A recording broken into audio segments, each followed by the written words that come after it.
Hi everyone. So I've had a leak coming off the corner of the gutters right here, and so much so that after rain it would fill up this bucket.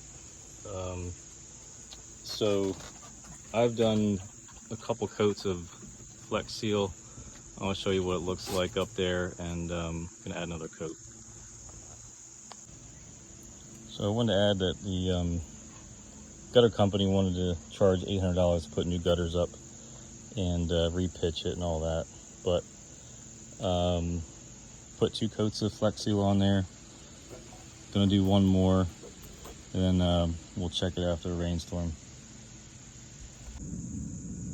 This is the FlexSeal that I purchased and applied. You get in some different colors. Just picked white as shown by the cap. It's supposed to seal out water and moisture, paintable and flexible.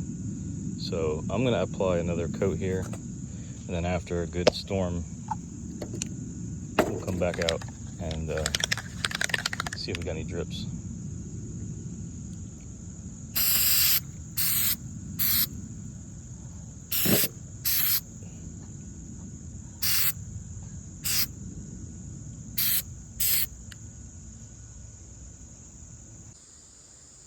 All right, so we finally got a decent rainstorm.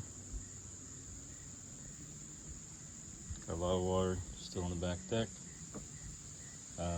This is where I put the FlexSeal. I don't see any water dripping. I would have, after a rain, it would drip there for like a full day. Clearly water just sitting up there. To the point the bucket will get full, and looks like a dry bucket to me.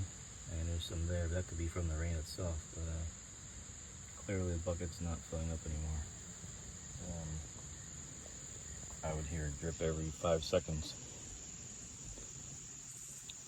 but we've got nothing. So looks like the FlexSeal did the trick. So instead of replacing your gutters, just buy a 14 bottle of FlexSeal, seal it up. All right, hope this helped you out. Have a good rest of your day.